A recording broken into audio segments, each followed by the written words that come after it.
Assalamualaikum warahmatullahi wabarakatuh. Allahu Akbar, Allahu Akbar, Allahu Akbar,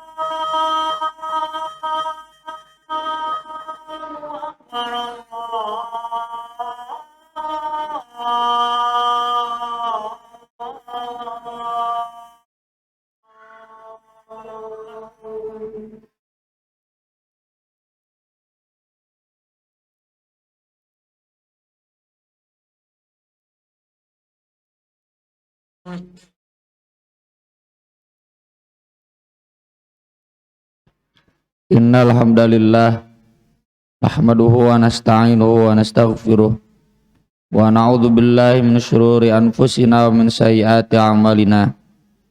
Asyhadu an la ilaha illallah wahdahu la syarikalah wa asyhadu anna Muhammadan abduhu wa rasuluhu alladzi la nabiyya wa la rasula ba'dah. Allahumma shalli wa sallim wa barik ala Muhammad wa ala alihi wa sahbihi wa man tabi'ahum bi ihsan. Amma ba'd. Wa qala Allah ta'ala fil Qur'anil Karim, a'udzu billahi minasyaitonir rajim. Ya ayyuhalladzina amanu taqullaha wa qulu qawlan sadida. Yuslih lakum a'malakum wa yaghfir lakum dunubakum. Wa may yuti'illaha wa rasulahu faqad faza fawzan 'azima.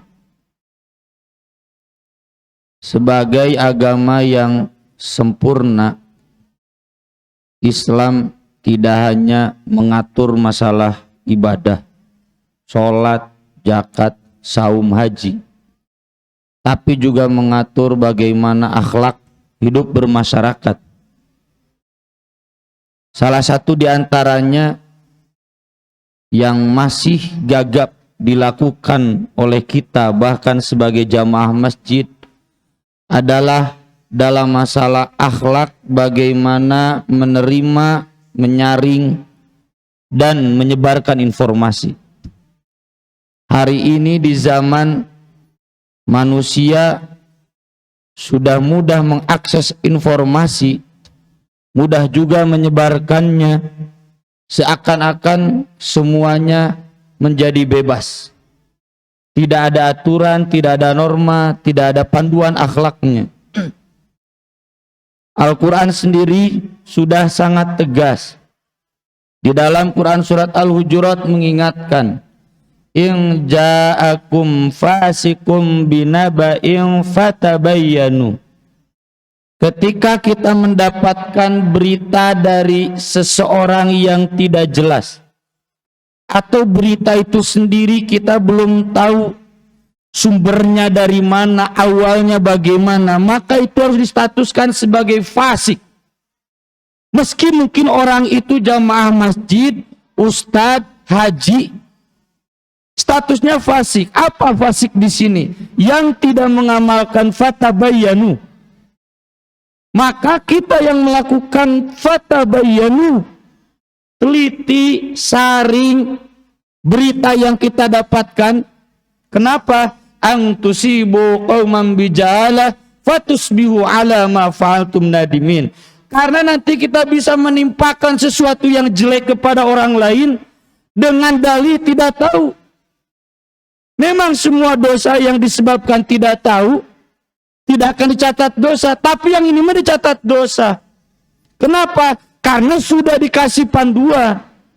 Harusnya tabayun, ini enggak. Kata Allah kalau nggak tabayun nanti tusibu qauman bijalah, jadilah bijalah. Bijalah yang ini termasuk dosa. Mending kalau itu hanya kehormatannya saja. Bagaimana kalau sampai harta, nyawa yang dijadikan objek pemberitaan yang menjadi korbannya. Bahkan kalaupun hanya nama baik, itu pun tetap haram. Di hadisnya jelas, al-muslim ahul muslim, la yahillu damuhu wa maluhu wa irduhu. Yang haram bukan hanya darah dan hartanya, tetapi juga kehormatannya, nama baiknya, kewibawaannya. Ketika kemudian kita salah paham, menistakan, merendahkan. Lalu kemudian, oh maaf, saya nggak tahu. Kenapa bilang nggak tahu, tapi main disebarkan. Inilah, maka kata Allah, fatabayyanu. Bagaimana cara tabayun itu? Ini yang kemudian dijelaskan dalam hadis, dipraktikkan dalam ilmu hadis. Yang pertama, teliti mata rantai periwayatan. Kalau kita mendapatkan berita di WhatsApp, jangan pakai teori, lihatlah beritanya, jangan lihat orangnya, salah. Justru di dalam hadis itu, lihat dulu orangnya, jangan beritanya dulu. Lihat dulu sanadnya, bukan matannya. Atau kalau ini teori dipakai, lihat dulu isinya, jangan lihat orangnya. Hadis doib kabeh jadi sararohi. Hadis doib aralus usina. Tapi karena orangnya bermasalah, ini berarti kebohongan atas Nabi. Maka kata para ulama, al-isnad minad-din. Isnad ini bagian dari agama. Walaulal isnad laqala man syaa ma syaa. Seandainya tidak ada sanad, orang bebas mengatakan, orang bebas mencemarkan, orang bebas menghina, merendahkan. Teliti dulu mata rantai periwayatannya. Misalkan ini dari si A. Tanya, si A dapat dari mana? Oh, saya dapat di grup sebelah. Tanya dia di grup sebelah, dia dapat dari mana? Terus sampai kalau misalkan itu pernyataan seorang dokter, betul dia mendapatkan dari dokter itu. Sesudah itu yang kedua, teliti rawinya. Ini si A orangnya bagaimana? Yang dapat di grup sebelah itu orangnya bagaimana? Terus susah kan? Iya, makanya jangan sembarangan. Kata Allah, alternatif kedua, kalau kita nggak bisa tabayun, walau raddu ila rasul wa ila ulil amri minhum. Kembalikan ke Rasul dan kepada ulil amri. Ulil amri itu yang punya wewenang. Kalau dalam pemerintahan, pemerintah. Kalau dalam keilmuan, ilmuwan. Tafsir ulil amri akan selalu dua. Ulama, umaro. Karena memang faktanya ini harus berdampingan. Satgas Covid bukan hanya diisi oleh gubernur. Bukan hanya diisi oleh Menteri Kesehatan. Tapi oleh guru besar. Guru besar mikrobiologinya, guru besar vaksinologinya, guru besar semua ilmu kesehatan ada di sana. Tanya dulu ke sini, ke orang-orang yang berkompeten, benernya berita ini. Tapi kalau kita belum apa-apa, itu orang-orang pembohong. Kalau dalam agama, tanya dulu ulama-ulama yang betul-betul mengerti keilmuan ulama. Ulama dari 4 mazhab sudah disepakati. Mazhab Maliki, mazhab Hanbali, mazhab Syafi'i. Ini belum apa-apalah, cina ulama mazhab taklid. Kan merendahkan ulama jadinya. Nantinya merendahkan kelompok yang berbeda. Persis merendahkan Salafi, Salafi merendahkan NU, NU merendahkan Persis. Mau sampai kapan? Kehormatan sesama muslim saling merendahkan hanya karena otoritas keilmuan tidak ditempatkan dengan baik. Kembalikan kepada otoritasnya. Kalau tidak tahu juga, Nabi sudah menyampaikan, kafa bil mar'i ithman an yuhadditsa kullama sami'a. Seseorang sudah dihitung dosa, dia menyampaikan semua yang dia dengar. Kata Nabi dalam hadis yang wa qulil haqqo wa qul khairan aw litasmut. Bicara yang baik, yang benar. Kalau tidak, udah diam. Di dalam hadis kalau ada berita yang gak jelas, apakah itu mata rantainya atau karawinya, itu statusnya jahalah, majhul. Majhul itu bagaimana para ulama?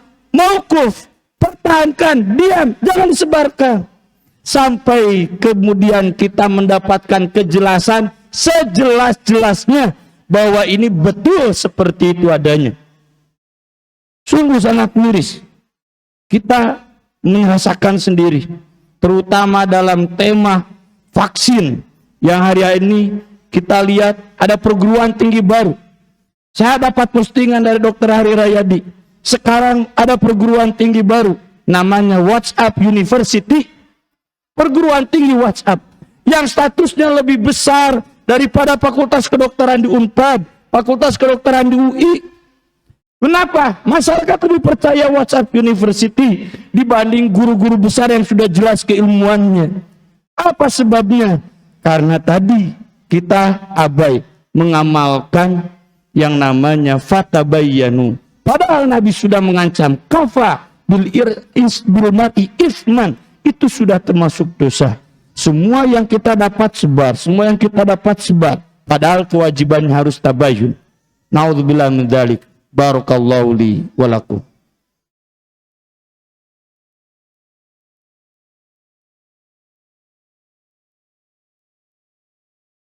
Hamdan wa syukran lillah, asyhadu an la ilaha illallah wa asyhadu anna Muhammadar Rasulullah sallallahu wasallam alaihi wa ala alihi wa sahbihi wa man tabi'ahum bi ihsan. Amma ba'd. Satu ajaran yang membedakan Islam dengan liberalisme, yang dasarnya humanisme, mereka menyamakan semua manusia. Bahkan ada dalam nasib juga, semua insan sama. Kalau semua insan sama dalam pengertian status ekonomi di hadapan Allah, bisa-bisa saja. Tapi kalau kemudian dipukul rata semua manusia sama, semua manusia punya hak yang sama, semua manusia punya kewenangan yang sama, ini yang disebut liberalisme, yang justru diharamkan, dimusuhi oleh Islam.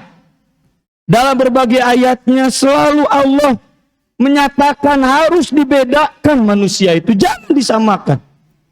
Kualitas emas dengan kualitas besi, masa mau disamakan? Harga besi disamakan dengan emas, kan orang gila.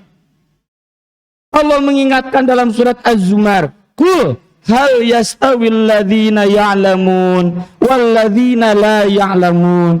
Masa mau disamakan orang-orang yang berilmu dengan orang-orang yang tidak berilmu?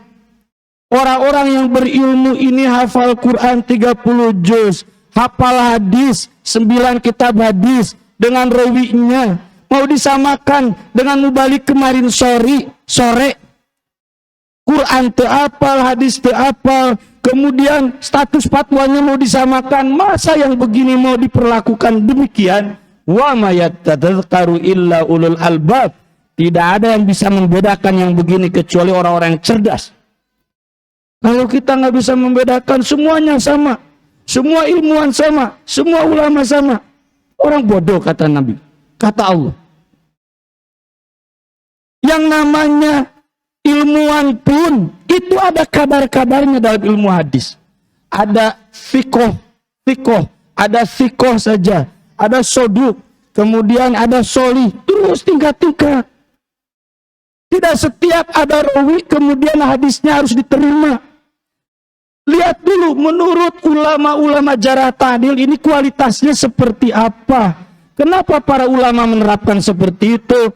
Karena ayat Al-Qur'annya qul hal yastawil ladzina ya'lamun wal ladzina la ya'lamun. Kalau ini dokter ini di hadapan dokter-dokter komunitas yang resmi, ini statusnya bagaimana? Oh, ini dokter-dokter dari Inggris, pasti hebat. Iya, posisinya di hadapan dokter-dokter yang kalangan resmi, diakui keilmuannya bagaimana? Dalam Islam itu ada teori mutawatir. Mutawatir itu bagaimana mungkin para ilmuwan, para ulama sepakat membuat dusta. Nggak ada COVID-19 itu, nggak ada. Ini dokter dari Inggris, barkon kurang teh. Bakat tuh kesel dagang teh payu-payu. Padahal mana mungkin ilmuwan sealam dunia bersepakat membuat kebohongan. COVID-19 ada dari Allah. Padahal merugikan semua. Bukan hanya kita, semua orang. Mana negara yang tidak dirugikan dengan musibah COVID-19 ini? Dalam ayat yang lain kata Allah, "Afana ja'alul muslimina kal mujrimin." Masa orang Islam mau disamakan dengan pendurhaka? Malakum kaifa tahkumun? Bagaimana kamu akan menghukuminya? Masa orang yang jelas status keislamannya mau disamakan dengan orang yang tidak jelas status keislamannya, dengan dalih semuanya berhak untuk menjadi pemimpin, semuanya berhak untuk menjadi gubernur? Nggak bisa. Malakum kaifatahkumun, bagaimana kamu berpikirnya? Gila. Ya. Am naj'alul muttaqina kal fujjar am naj'alul ladzina amanu wa amilus sholihat kal mufsidina fil ard. Dalam ayat lain, masa orang yang beriman, yang beramal soleh mau disamakan dengan orang yang merusak di bumi? Masa orang yang bertakwa harus disamakan dengan para pendurhaka? Ini kode etik yang diajarkan Al-Quran harus menjadi keyakinan dan panduan akhlak bagi kita, bahwa yang namanya manusia tidak bisa disamakan. Ada kualitas yang berbeda dan kita harus teliti dalam menentukan kualitas tersebut, terlebih dalam kaitannya ilmu, informasi, keyakinan yang akan kita yakini harus betul-betul jelas. Wa ma yadzakkaru illa ulul albab. Tidak akan tergugah dengan kode etik seperti ini, dengan panduan akhlak seperti ini, kecuali orang-orang yang cerdas. Mudah-mudahan kita semua menjadi orang-orang yang cerdas, orang-orang yang ulul albab, yang selalu mampu menerapkan kode etik, akhlak yang tinggi sesuai yang diajarkan Al-Quran dan hadis. Terlebih ini kaitannya dengan ilmu, dengan informasi, dengan keyakinan yang akan kita jalankan dalam kehidupan kita. Jangan seenaknya saja menyaring, menerima, dan menyebarkan informasi tanpa adab-adab yang mulia. Rabbi ja'al hadzal balada amina wajnubni wa baniya an na'budal asnam. Rabbana liyuqimus shalah waj'al afidatan minan nas tahwi ilaihim warzuqhum minas thamarat la'allahum yashkurun. Rabbi ja'alni muqimas shalah wa min dzurriyyati rabbana wa taqabbal du'a. Rabbana ighfirli wa liwalidayya wal mu'minina yawma yaqumul hisab. Rabbana atina fid dunya hasanah wa fil akhirati hasanah wa qina adzabannar. Subhana rabbika rabbil izzati amma yasifun wa salamun alal mursalin walhamdulillahi rabbil alamin. Wassalamualaikum warahmatullahi wabarakatuh.